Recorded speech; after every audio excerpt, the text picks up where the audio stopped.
ஞானசேகரனை கூப்பிட்டு வந்து voice test பண்ண போகிறாங்க. ஸோ பலவிதமான வாய்ஸ் டெஸ்ட்டு பலவிதமான டைமென்ஷனில் அவன்கிட்ட எடுப்பாங்க. அவன் மிமிக்ரி பண்ணி யாராவது ஒரு அமைச்சர் மாதிரி பேசிட்டா என்ன செய்வீங்க? எந்த அமைச்சர் மாதிரி பேசிட்டா? ஒரு அமைச்சரை டார்கெட் பண்ணி பேசினா என்ன செய்வது? ஏன்னா இவன் குரல் மாதிரி எடுத்து இந்த நபர்களோடு இவனோடு பேசிய நபர்கள்லாம் யாருன்னு இருக்காது அந்த குரல் மாதிரி. ஏன்னா இவனோட குரல் எடுத்து பெரிய இது பண்ண வேண்டிய அவசியம் இல்லை. ஒவ்வொரு வழக்கும் அடுத்த கட்ட நகர்வை நோக்கி போகும்பொழுது சில அதிகாரிகளை வந்து பின்வாங்கிறத நம்ம பார்க்க முடியும். நீதிபதிகளே வந்து பின்வாங்கி வரக்கூடிய விஷயத்தெல்லாம் நம்ம பார்க்கலாம். ஒரு எந்த லெவலில் இருக்கக்கூடிய காவல் அதிகாரியாக இருந்தாலும் இங்கே அவர்களுக்கான பாதுகாப்பு இல்லாத ஒரு சூழல் நடக்கும் பொழுது இதிலிருந்து விலகுவது நல்லதுன்னு சொல்லி விலகியிருக்காங்க. நம்ம கிளாம்பாக்கத்தில் ஒரு 16 வயசுன்றாங்க, ஒரு சேனலில் 19 வயசுன்றாங்க. ஆனாலும் ஒரு இளம் பெண்ணை வந்து இங்கே வந்து ஒரு ஆட்டோ நபர்கள் வந்து கடத்தி கொண்டு போயிருக்கக்கூடிய ஒரு சம்பவம் கண்ணுக்கு முன்னாடி அரங்கேறும் பொழுது ரொம்ப இயல்பாக பெண்கள் மீது கை வைக்கக்கூடிய ஒரு யதார்த்தமான ஒரு மனநிலைக்கே மாறிட்டாங்களா. உமன் டிராஃபிக்கிங், சைல்டு டிராஃபிக்கிங்கிறது வந்து சர்வதேச நாடுகளில் கிட்டத்தட்ட ஒரு பெரிய ஒரு அச்சுறுத்தலான ஒரு விஷயம். சர்வசாதாரணமாக தமிழ்நாட்டில் அரங்கேறக்கூடிய லெவலில் வந்திருக்குனாக்கா இந்த ஆட்சியோட லட்சணம், திராவிட மாடலோட லட்சணம் எந்த அளவுக்கு இருக்குன்றது இயல்பாக புரிஞ்சுக்கலாம். ஆளுநருக்கும் ஆளும் கட்சிக்கும் உண்டான ஒரு மோதல் அப்படிங்கிறது மக்களுக்கே பாதிப்பாக தான் போய் முடியுது. ஆளுநர் ரவியை மாற்றாமல் இருப்பதற்கான காரணம் என்ன? உங்களுக்கு ஏற்ப அவர் திமுகவினுடைய கவுன்சிலர் மகனாக இருக்கக்கூடிய இருவர் வந்து கஞ்சா வழக்கில் வந்து பிடிபட்டிருக்காங்க. நீங்கள் முதல்ல வரவன் முதல்ல நிற்கணும், ரெண்டாவது வரது அரசனாக இருந்தாலும் ரெண்டாவது வரிசையில் தான் நிற்கணும். ஒரு அரசன் நின்றாலும் அது பக்கத்தில் ஒரு ஆட்டோக்காரர் நின்றாலும் 2 பேரும் தோளோட தோல் நின்று. அப்போ இந்த சமூகத்தில் நீங்கள் வந்து எல்லோருக்குமான தலைவர்கள்னு சொல்லிக்கொண்டு எல்லோருமே நாடகம் ஆடுறீங்க.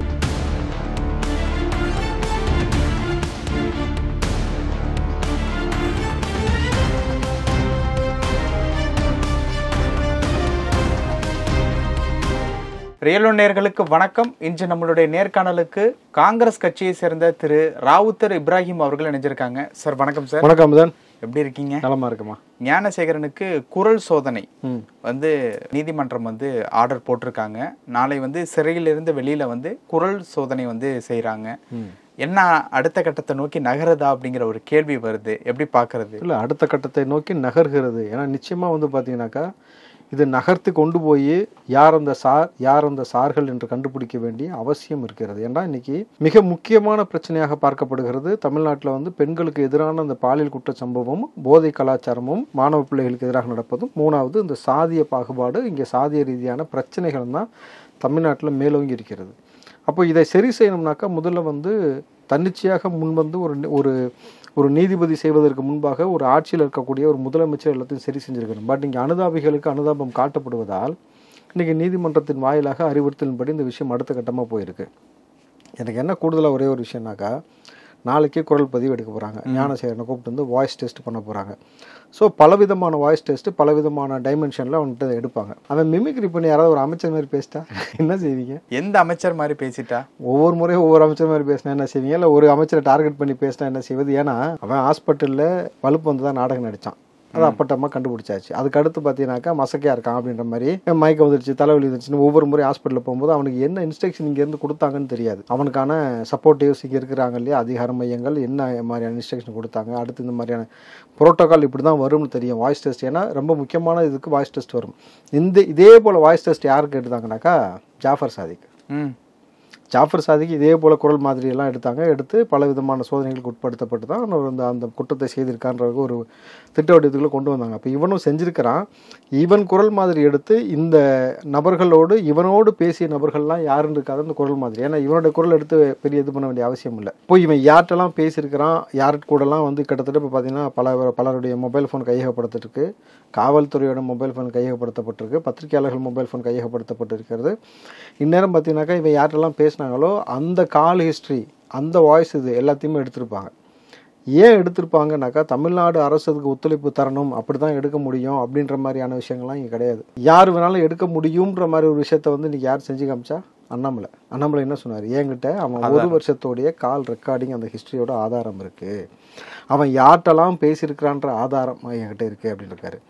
ஒருவேளை இப்போ வந்து அண்ணாமலை கூட அனுப்பிச்சி வச்சிருக்கலாம், புரியுதுங்களா, எடுத்து எங்கே அனுப்பணுமோ அங்கே அனுப்பிச்சு அதுக்கூடிய வேலையை பார்க்க வேண்டிய வேலையும் செஞ்சுருக்கலாம் பொழுது இப்போ அந்த குரல் பதிவு எடுக்கும் பொழுது யாரெல்லாம் இந்த முக்கியமான சார்கள் யாரெல்லாம் தலையிட்டிருக்கிறார்கள்னு பெரும்புள்ளி அடுத்த கட்டமாக வடிவதற்கு பெரிய வாய்ப்பு இருக்கிறது. இதனால தான் நீங்கள் பார்த்தீங்கன்னாக்கா ஒவ்வொரு வழக்கும் அடுத்த கட்ட நகர்வை நோக்கி போகும்பொழுது சில அதிகாரிகள் வந்து பின்வாங்கிறத நம்ம பார்க்க முடியும். பல வழக்குகளில் நீதிபதிகளே வந்து பின்வாங்கி வரக்கூடிய விஷயத்தெல்லாம் நம்ம பார்க்கலாம். பின் வாங்குறாங்கன்னா பின்னாடி ஏதாவது மிரட்டல்கள்னால பின் வாங்குறாங்களா, இல்லை அதிகாரத்தை எதுக்கு பகச்சுக்கணும் அப்படிங்கிற மாதிரி எண்ணமா? அது ஆண்டவனுக்கு தான் வெளிச்சம். ஆனால் ஒரு விஷயம், ஒரு இடத்துல ஒரு நீதிபதிகள் பின்வாங்குகிறார்கள்னா அதுக்கு பின்னாடி இருக்கக்கூடிய 1000 காரணங்கள் என்ன என்பதை தாண்டி இந்த நீதிபதிகள் வாய் திறந்தால் மட்டும்தான் நமக்கு வெளிச்சத்திற்கு வரும். ஆனால் அதிகாரிகள் பின்வாங்குறாங்கன்னாக்கா நிச்சயமாக பொலிட்டிக்கல் ப்ரெஷர் இருக்கும், நம்பர் 1. அப்படி இல்லைன்னு வச்சுங்களேன், பெரும் பூதாகரமான நபர்கள் உள்ளே சிக்கியிருக்க தகவல் தெரிஞ்ச உடனே இதில் நம்ம போய் சிக்கிட்டோம்னா ஏன்டா எனக்கு தகவல் சொல்லன்னு சொல்லி மிரட்டலாம், பிரச்சனை கொடுக்கலாம், இங்கே பெரிய நெருக்கடிக்கு உள்ளாக்கலாம். நாளைக்கு வந்து முக்கியமான பெரிய பெரிய நபர்கள் ஒரு வேளை மாட்டியிருந்தால் அவங்க வந்து காவல்துறையாக இருந்தாலும் இங்கே யாருக்குமே உயிருக்கு பாதுகாப்பு இல்லாத சூழல் இருக்குன்னு சொல்லி இப்போ ஒரு பெண் காவலருடைய அலுவலகத்தில் நீங்கள் அது ஏற்பட்ட தீ விபத்து, அவங்க சொன்ன வார்த்தை ஒரு 5 நிமிஷம் 10 நிமிஷத்துக்கு முன்னாடி போயிருந்தால் என் உயிரே போயிருக்கும், என்னை கொல்வதற்கான சதி நடக்கிறதுன்னு ஒரு உயர் காவல் அதிகாரி இங்கே சொல்லும் பொழுது அப்போ வந்து இத்தனைக்கும் எந்த லெவலில் இருக்கக்கூடிய காவல் அதிகாரி நீங்கள் பாருங்கள், ஏதோ கீழ்மட்டத்தில் இல்லை, அப்போது ஒரு எந்த லெவலில் இருக்கக்கூடிய காவல் அதிகாரியாக இருந்தாலும் இங்கே அவர்களுக்கான பாதுகாப்பு இல்லாத ஒரு சூழல் நடக்கும் பொழுது இதிலிருந்து விலகுவது நல்லதுன்னு சொல்லி விலகியிருக்காங்கன்னும் பொழுது இந்த வழக்கு அடுத்த கட்டத்திற்கு போய் மேலும் மேலும் பார்த்தீங்கன்னாக்கா இந்த வழக்கு திசை திருப்பாமல் இன்றைக்கு தமிழ்நாட்டில் 1000 பிரச்சனைகள் புதுவிதமாக முளைத்து கொண்டே இருக்கிறது. நாளொரு மேனி பொழுது வண்ணமாக எங்கெங்கேயோ பிரச்சனைகள் முளைத்து கொண்டு ஏதோ ஒரு விதமான அரசியல் இங்கே வந்து கையாளப்படுகிறது. நம்மளது இந்த விஷயத்திலாவது ஒரு சரியான அணுகுமுறையை கொண்டு போய் மாணவ பிள்ளைகளுக்கும் பெண் பிள்ளைகளுக்கும் பாதுகாப்பற்ற சூழ்நிலை இருப்பதை வந்து அதை தடுப்பதற்கான வழிவகையும் புதிய சட்ட மசோதாக்கள் கொண்டு வர வேண்டிய அவசியமும் இருக்கிறது. ஏன்னா மைனர் பிள்ளைகளிடம் பாலியல் அத்துமீறல் செய்யக்கூடிய நபர்களுக்கு கடுமையான தண்டனை கொடுக்கறதுக்கான ஒரு சட்ட வடிவம் வந்தால் மட்டும்தான் இதுக்கு ஒரு தீர்வு வரும். அப்படி இல்லாட்டி சட்டத்தை ஆளாளுக்கு கையில் எடுக்க ஆரம்பிச்சிட்டாங்கனாக்கா பெரிய தலைவலி ஆகிப்போம். இது எதுல வரைக்கும் கொண்டு போய் நிப்பாட்டிருக்கு இன்னைக்குனாக்கா, கிளாம்பாக்கம் கேள்விப்பட்டீங்களா? ஆமா, இளம் பெண் கடத்தல்.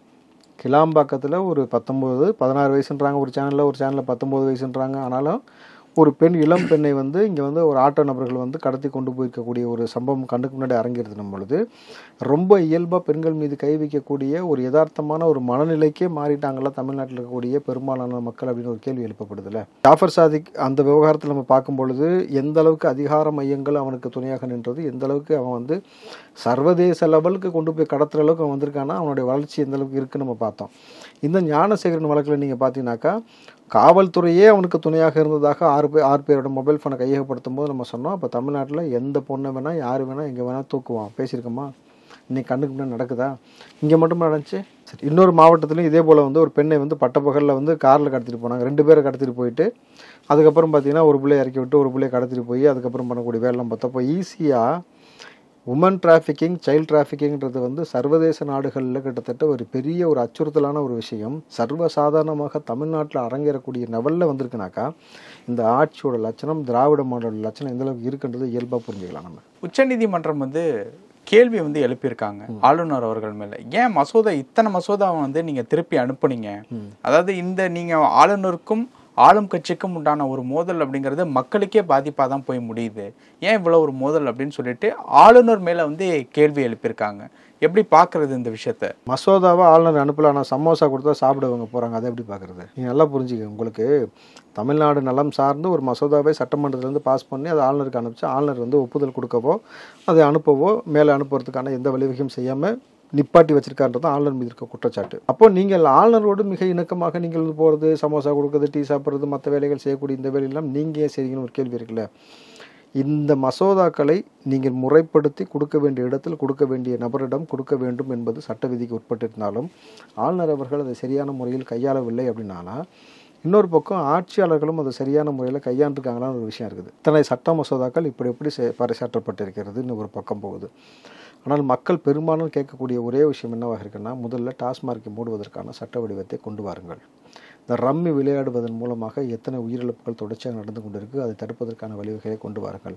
இந்த சாதிய பாகுபாடு நடக்கக்கூடிய பிரச்சனை எவ்வளோ போயிட்டு இருக்கு, அதை சரி செய்வதற்கான வழி கொண்டு வாருங்கள். சாதிய கணக்கெடுப்பு, அந்த கணக்கெடுப்பு என்பது ரொம்ப முக்கியமான ஒரு விஷயமாக பார்க்கப்படுகிறது. இவர்கள் இந்தியா கூட்டணி வைத்திருக்கக்கூடிய காங்கிரஸ் ஆளக்கூடிய மாநிலத்திலும் எடுத்துட்டாங்க. அப்போ நீங்கள் மட்டும் எடுக்காமல் இருக்கீங்க, அப்போ திட்டமிட்டு இங்கே சாதிய பாகுபாடு பார்க்கப்படுகிறதா அல்லது சிறுபான்மை பெரும்பான்மையாக மாறிவிடுவார்கள் என்பதற்காக செய்யப்படுகிறதான்ற பல கேள்விகள் இவர்கள் முன்னாடி வைக்கப்பட்டிருக்கிறது. தமிழ்நாடு அரசாங்கம் சார்பில் சொல்வது ஒன்றே ஒன்று தான், மத்திய அரசு நிதி கொடுக்கல, கொடுத்த நிதி நீங்கள் என்ன பண்ணீங்கன்னு கேள்வி கேட்டால் அதுக்கு பதில் கிடையாது. புரியுதுங்களா? உங்களுக்கு பல ஆயிரம் வகையில் வந்து நிதி வந்தாலும் அந்த நிதி எங்கே ஒதுக்கப்படுகிறது, எதனால் ஒதுக்கப்படுகிறது, பிடிஆர் சொன்ன ஆடியோக்கள் இருந்து சொன்னதாக சொல்லப்பட்ட ஆடியோ இருக்குது, அவர் இல்லைன்னு மறுப்பு தெரிவிச்சிருக்காரு, பல வகை இருந்தாலுமே.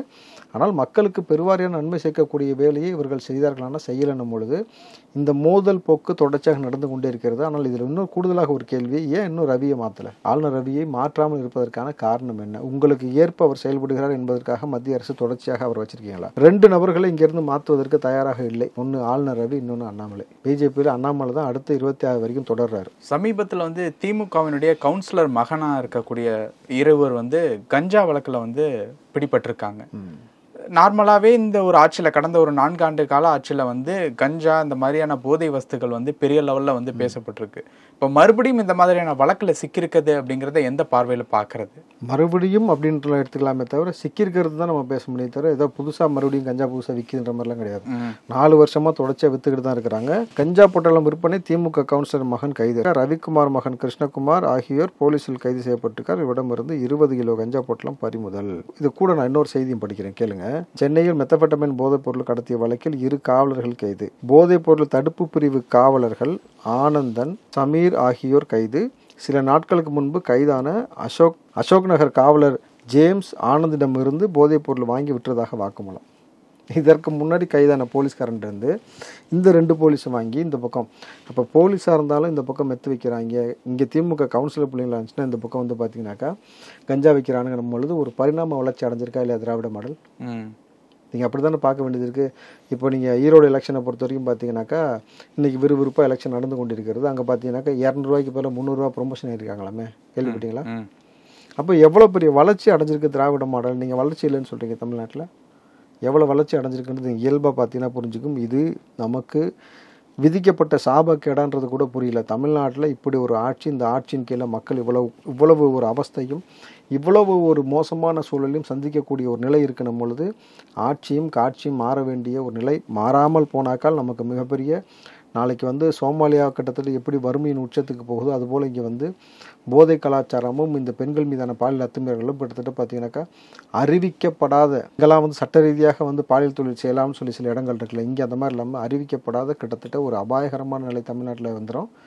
எங்கே வேணால் பூந்து யாரை வேணால் தூக்குறது, யாரை வேணால் என்ன வேணால் செய்கிறது கூடிய ஒரு மோசமான சூழல் போவதற்கு 4 ஆண்டு காலமாக இந்த திமுக அரசாங்கம் வந்து ஒரு மோசமான ஒரு ஆட்சி செய்திருக்கணும் பொழுது இதை முடிவுக்கு கொண்டு வர வேண்டிய ஒரு கட்டாயத்தில் ஒரு நிர்பந்தத்தில் இருக்கிறோம். கிட்டத்தட்ட இது வந்து இந்த அவசரகால நிலையை வந்து நம்ம மக்கள் உணர்ந்து இந்த ஆட்சி முறையை முடிவுக்கு கொண்டு வருவதற்கு என்ன செய்யணுமோ செய்யாமல் தவறிட்டோம்னாக்கா அடுத்த தலைமுறை கிடையாது, இந்த தலைமுறை நம்ம கண்ணுக்கு மேலே நாசமாகிறத நம்ம பார்க்க வேண்டிய சூழல் ஏற்படும்.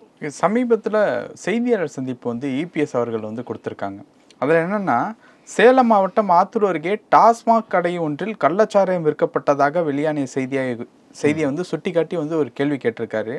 திமுக வந்து கொம்பு முளைத்தவர்களா அப்படின்னு சொல்லி வந்து கேட்டிருக்காங்க. ஏன் காவல்துறை இதற்கு வந்து எந்தவித நடவடிக்கையும் எடுக்கலை அப்படிங்கிறத விஷயத்த வந்து சுட்டிக்காட்டி வந்து கேட்டிருக்காங்க. அவருடைய இந்த ஒரு பதிலை எப்படி பார்க்குறீங்க? ஒரு நபர் போய் தட்டி கேட்குறாரு, தட்டி கேட்டு கிட்டத்தட்ட அது வீடியோ எடுக்கிறாரு, வீடியோ எடுக்காதீங்க அப்படின்றானுங்க. இல்லை நாங்கள் வீடியோ எடுக்கக்கூடிய சூழல் அந்த எடுத்து ஏன்டா இப்போ தான் கள்ளக்குறிச்சி கலாச்சாரத்தில் எவ்வளோ பேர் செத்தாங்க, அப்புறம் வந்து மறுபடியும் பாக்கெட்டாக கொண்டு வந்து கட்டி விற்றுக்கிட்டு கிடக்குறாங்க, இப்படி விற்கிறீங்களே சார், நாங்கள் போலீஸ்க்கெல்லாம் காசு கொடுத்து தான் விற்கிறோம். அவன் சொன்ன வார்த்தை விற்கிறவன். இப்போ எந்த அளவுக்கு இங்கே வந்து எவ்வளோ மோசமான கள்ளச்சாராயத்தை விற்பனை செய்வதற்கு காவல்துறையிட்ட பணம் கொடுத்து விற்கிறானுங்கன்னும் பொழுது இப்போ இதை எப்படி இவர்கள் அனுமதிக்கிறார்கள் எனக்கு புரியவே இல்லை. ஸோ காவல்துறையும் இதை அனுமதிக்கிறாங்கன்னா அப்போ காவல்துறையிடமிருந்து வேறு அரசாங்கத்தில் இருக்கக்கூடிய அல்லது அரசியல்வாதிகளுக்கு ஏதாவது பெரிய லெவலில் பணம் போகுதா? எப்படி இதை அனுமதிச்சு நீங்கள் மீண்டும் மீண்டும் கள்ளச்சாரத்தை விற்பனைக்கு உள்ளாக்குறீங்க பொழுது இந்த திமுக வந்தாலும் முன்னெல்லாம் வெறும் ரவுடிசம்னு மட்டும்தான் ஒரு பேசும் பொருளாக மக்களிடையே இருந்தது. ஏன்னா திமுக இப்போ வந்தாலே கள்ளச்சாராயம், போதைப் பொருள், மது, பெண்களுக்கு எதிரான பாலியல் அத்துமீறல்கள், கனிம வளங்கள் திருடு, அதை தட்டி கேட்டால வந்து கொலை செய்வது, லாரி ஏற்றி கொள்வதுன்ற பல வகையை தொடர்ச்சியாக நடந்து கொண்டே இருக்கணும் பொழுது சமூக குற்ற பின்னணிகள் இருக்கக்கூடிய நபர்களிடம் என்னெல்லாம் இருக்குமோ அதெல்லாமே ஒரு ஆட்சியில் நடக்குதுனாக்கா அது எவ்வளோ மோசமானது. ரெண்டையும் ஒப்பிட்டு பாருங்கள், எவ்வளோ ஒரு மோசமான ஒரு ஆட்சியை திமுக கொடுக்குதுன்னு உங்களுக்கு புரிஞ்சுனாக்கா இது மக்கள் விரோத போக்கு ஆட்சின்னு எடப்பாடி சொல்வதில் எந்த ஒரு ஐயப்பாடும் இல்லை. பொழுது இதை வந்து மக்கள் எவ்வளோ முறை உங்களுக்கு வந்து எல்லாரும் சோத்துல உப்பு போட்டு தான் சாப்பிட்றாங்கன்னு நினைக்கிறேன். ஆனால் சாப்பிட்டாலுமே வந்து இதற்கு பிறகாத அவர்கள் திருந்தணும். திருந்தலைனாக்கா பேசாமல் அதே கலாச்சாரத்தை வாங்கி குடிச்சிட்டு செத்து போக வேண்டிய நிலைமை தான் ஏற்படும். ஜெயக்குமார் அவர்களுடைய செய்தியாளர் சந்திப்புல கூட வேங்கை வயல் விவகாரத்துல வந்து திருமாவுக்கு வந்து சவால் விட்டு வந்து பேசியிருக்காரு, நீங்க ஏதாவது பண்ணணும் அப்படிங்கிற மாதிரி. அந்த ஒரு பதில், அந்த ஒரு கேள்வி எப்படி பாக்குறது? எதுக்கு திருமாவுக்கு சவால் விடணும்? இல்ல கூட்டணியில அவர் தான் இருக்காரு, எதுவும் அழுத்தம் கொடுப்பாரு அப்படிங்கிற மாதிரி நீங்க என்ன செய்றீங்க? எதிர்கட்சியா கேக்குறீங்களா?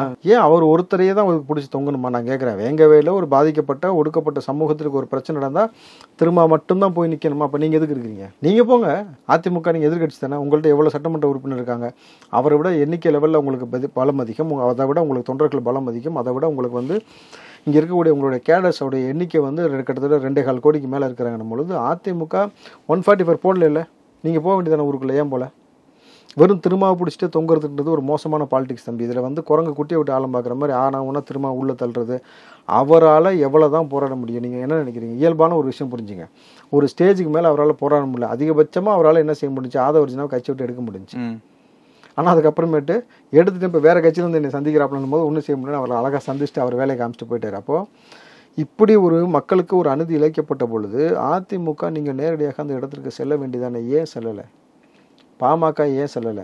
பாமக வந்து நீங்கள் வந்து சாதிய கட்சி கிடையாது, அம்பேத்கருடைய சிலை எங்கள் தோட்டத்திலே இருக்கிறதுன்னு நீங்கள் சொல்லக்கூடிய நீங்கள் ஏன் போகல? அப்போ வந்து ஒடுக்கப்பட்ட மக்கள் வேறு சமூகம் வேறு சாதி, நம்ம ஏன் அவங்களுக்காக போய் சப்போர்ட்டுக்கு போகணுன்ற மாதிரி ஒரு மோசமான மனநிலை உங்கள்கிட்ட இருக்கான்னு ஒரு கேள்வி எழுப்பப்படுகிறதுல, ஏன் இஸ்லாமிய கட்சிகள் யாருமே அங்கே போகலை? முஸ்லீம் லீக் இந்த மாதிரியான கட்சிகளை கேட்குறீங்க? தமுமுக, எஸ்டிபிஐ, முஸ்லீம் லீக் கட்சிகள்லாம் நீங்கள் இதற்காக கடுமையான குரல் கொடுக்கல. இங்கே சமத்துவத்தை போதித்த ஒரு மார்க்கம் இஸ்லாம் மார்க்கம். ஏன்னா நீங்கள் தொழுவதற்கு வர முன்னாடி பார்த்தீங்கன்னாக்கா நீங்கள் முதல்ல வரவே முதல்ல நிற்பணும், ரெண்டாவது வரது அரசனாக இருந்தாலும் 2வது வரிசையில் தான் நிற்கணும். இங்கே வரும்பொழுது நிற்கும் போது ஒருத்தருடைய தோளில் உரசி நிற்கணும். ஒரு அரசன் நின்றாலும் அது பக்கத்தில் ஒரு ஆட்டோக்காரர் நின்றாலும் 2 பேரும் தோளோட தோல் நின்று ஒன்றா தொழுகும் பொழுது இறைவனுக்கு முன்னாடி எல்லாரும் சமம்னு சமத்துவத்தை போதிச்ச மார்க்கம் தானே. ஏன் இஸ்லாமிய கட்சிகள் யாருமே போகலை, பேசலை? அப்போ இந்த சமூகத்தில் நீங்கள் வந்து எல்லோருக்குமான தலைவர்கள்னு சொல்லிக்கொண்டு எல்லோருமே நாடகம் ஆடுறீங்க. ஒரு சமூகத்தில் ஒரு மக்களுக்கு, ஒரு விளிம்பு நிலை மக்களுக்கு பாதிப்பு ஏற்பட்டால் முதல்ல ஓடோடி போய் நிற்கணும். நீங்கள் நிற்காம நீ ஏன் போலன்னு கேட்குறது ஒரு மோசமான ஒரு செயலாக நான் பார்க்குறேன். 2வது, திமுக இதைத்தான் இனிமேட்டு காலங்காலமாக செய்திருக்குன்றதை நீங்கள் 4 வருஷமாக பார்த்துட்டீங்க. இதுக்கு மேலே வெயிட் பண்ணி பார்க்கறதுக்கு என்ன இருக்குது? நீங்கள் இப்படி தான் செய்வான்னு தெரிஞ்சு போச்சா? நீங்கள் தான் எல்லாம் ஒன்று கூடணும். நீங்கள் ஒன்று கூடனா தான் ஒன்று நடக்கும். இல்லை ஒன்று கூட மாட்டான்னு இப்படி பிரிஞ்சு நின்று இப்போ மக்கள் பிரச்சனைக்கு பேசாமல் போனீங்கன்னாக்கா அவ்வளோதான் நான் சொல்ல முடியும். நிறைய விஷயங்கள் சொன்னீங்க. நேரத்துக்கு ரொம்ப நன்றி சார். நன்றி தம்பி.